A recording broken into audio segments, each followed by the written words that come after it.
All right, I'm going to keep the light on only because I think it's kind of right here. So we are going to do derivatives of what are called general exponentials and a derivative of a log. Very easy.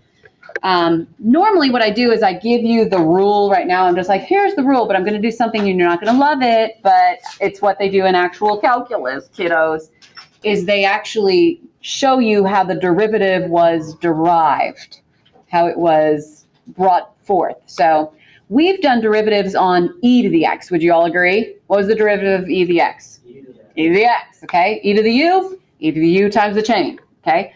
So now we're doing a derivative of 2 to the x, or 3 to the x, or 5 to the x squared minus 7, okay? We're going to do those derivatives now. There's an easy rule. I could give it to you right now, but we're going to derive it because that's fun. So here's how they derived it. They rewrite this function as e to the ln of 2 to the x. Why is that allowed? Do you remember what happens with an e and an ln? Don't they just cancel each other out? So have I really changed this equation at all? No.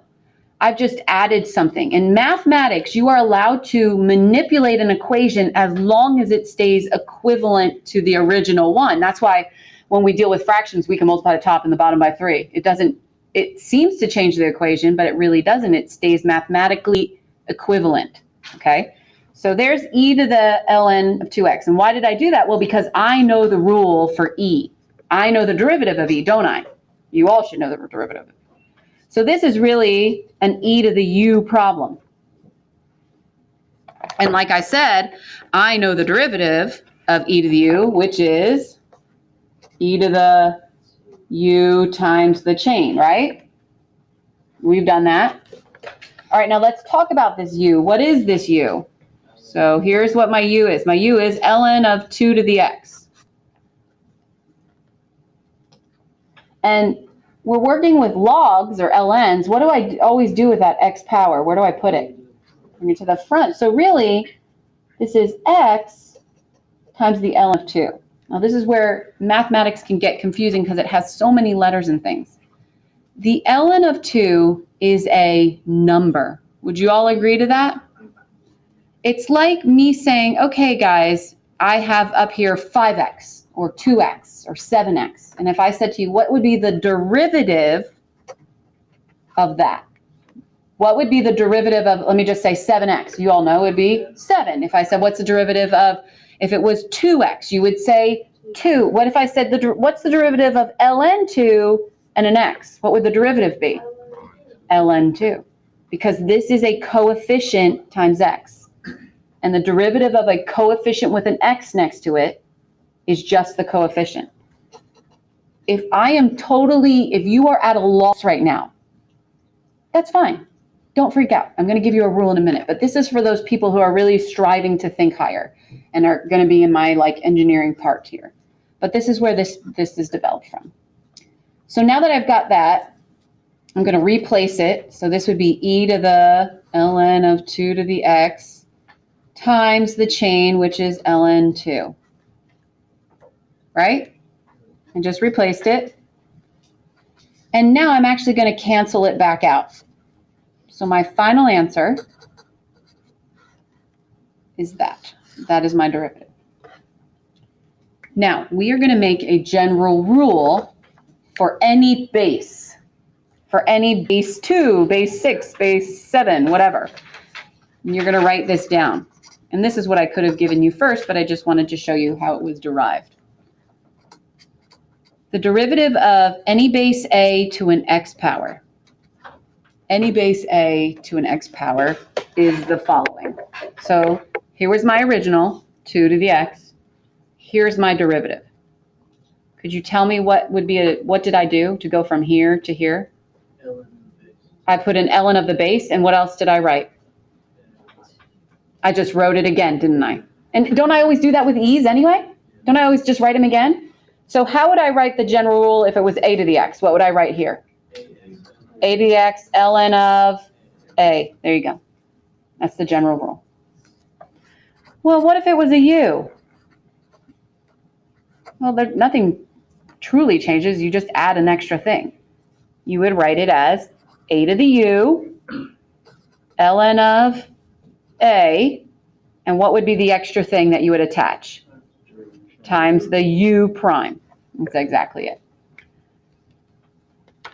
Again, if this totally confused you, just be like, okay, Miss Sada, I wrote it down. This is where you're going to go tonight, okay? And I'm going to just do 2 quick examples using these so that way you'll be like, okay, that's not that bad.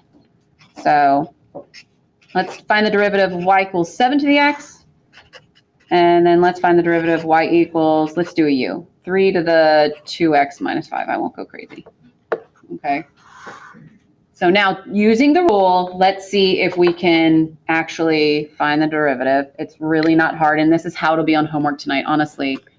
If you do the homework tonight, I know most of you won't do it till Monday at midnight, okay? So 7 to the x, 7 to the x. What's the first thing I do?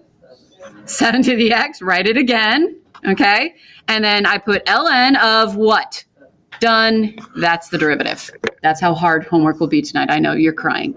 You're crying. Stop the tears. Stop it. Stop it right now. Okay. What if I have a u problem? Notice it's a u because my x is no longer an x. It's a whole rigmarole of a polynomial here. It's okay. You still do the same thing. So write it again. 3 to the 2x minus 5. Put the little ln. What would I put next to ln? 3. It's whatever the base is, okay? And then you have to multiply it by the chain, which is 2. Now, quick question. Am I allowed to multiply this with this? No. They're not like bases. If it was just a 3 to a 1, then yes. But because it's a 3 with an exponent, these have to be like bases in order to combine them. So you are done. Some books would write it like this, like 2, and then put 3 to the 2x minus, and then put the ln 3 at the back. But honestly, either of these I will accept. Was that one hard for you? No. Okay. I'm going to save you because I love you so much. And I remember doing it last year. My good buddy Luke Roffler was mad at me because I made them all derive all of these. He was like, just give me the rule. I remember him specifically doing that one. I will just give you the rule for this one and not let you derive it. This is the derivative for a log base A. Notice we've done ln before. The derivative for ln was 1 over x, right? But now this is, ln is a log base e. This is a log base a.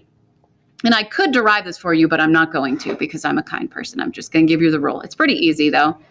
What was the derivative for ln x again? I just said it. 1 over, that's in this one also, by the way. 1 over x. Here's the only extra thing. ln of a. That's the extra one. All right, but what if it's a u? No big deal. Log base a of u. So you still go 1 over the what now this time? 1 over u, ln of a, and then what do I have to multiply it by? The chain. See, this is how good you are at derivatives now that you already know what to kind of expect when it's a u. And let's do 2 of these just real quick. So that was example 2. We're on example 3. We'll do an easy one, log base 5 of x. And we'll do a medium one.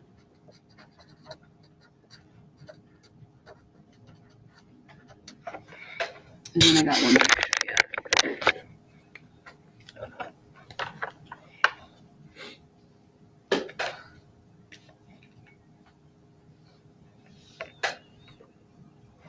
Okay, so anybody want to take a guess at what this guy is going to look like? Look at the top. 1 over x ln of, done. And you'll have ones like that. If it has an x, it's so much easier. I mean, anything with an x is easier because there's no u. Well, the u is 1. The u prime is 1, so we don't have to do that.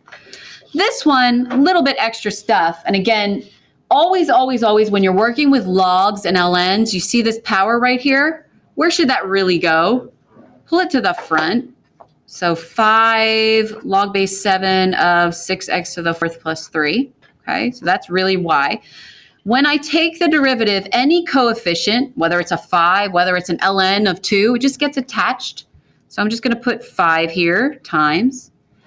And then I'm just going to do this derivative up here. So it would be 1 over, what would be my u?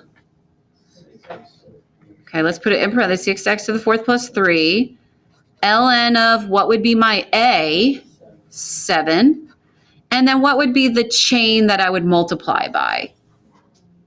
The chain of that, 24x cubed. Okay, now, since I'm multiplying all of these, again, these are just like, this is over 1, this is over 1. So since I'm multiplying all of them, I could just put that on top. 5 times 24 is 120x cubed. The bottom would be 6x to the 4th plus 3 times ln of 7. Am I allowed to cancel these at all? No. Why not? Yeah, this has to be, that's a good, everything has to have an x, or this has to be the same. This is a binomial and this is a monomial. You can only cancel monomials with monomials if something could factor out, like a 3 could factor out. Actually, a 3 could factor out. I could reduce this more, but I'm not going to. Let's leave it alone. Darn it. Thought it would be good. And I am going to show you one last one. Last one, I promise, not a rule, just an example. And we are done. I don't even think you'll have one this hard. This is example 5.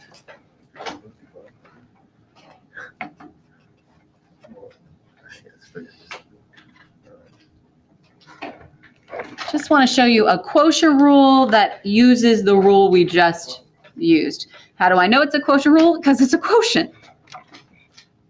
Come on, people. All right, let's go over quotient rule. Even though we should have it memorized, sadly enough, there are still people that don't know it. Quotient rule says denominator, I'm going to put it in its own parentheses, times, what is the derivative of 3 to the x? Do you remember without looking? Good job, Luke. It's just like e, 3 to the x, write it again, put an ln of the base, 3. For denominator times derivative of the numerator, minus the numerator times the derivative of the denominator, the 2 would be 0, and the derivative of this, wouldn't it just be what Luke told us before? Same thing. All over the entire denominator squared. Okay, now I know it doesn't look like it, but we can clean this up. And this is about to blow your minds because this is using algebra. Because again, the hardest part is the algebra stuff. This is actually a monomial, 3 to the x ln 3, a monomial like 10x, okay? And I am going to distribute this twice here and here. Okay? What would 3 to the x times 3 to the x ln 3 be? Anybody have an idea? 9x squared up on 3. Okay, good try. When you are multiplying like bases, like 5 squared times 5 to the 7th, what does the rule say?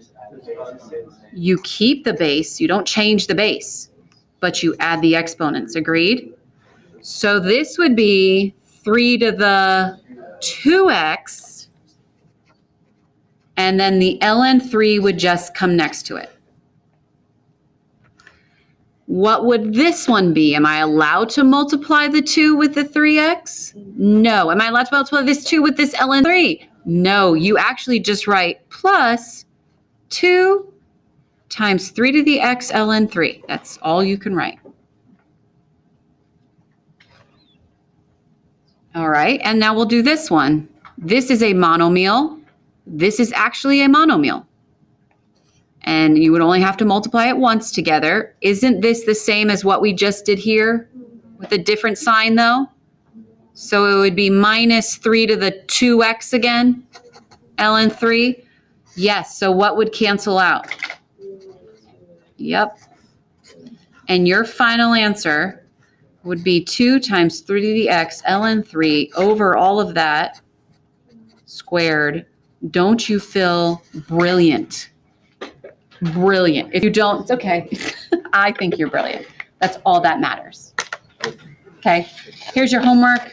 It's in the book. It's and I will say that is the hardest problem. I don't even think you have one like that on the SBCC stuff. I just wanted to kind of see if you could go back to your rules. Page is in the old book, 297, 37 to 46. Oh, any quick questions before you give me your little tests, everybody?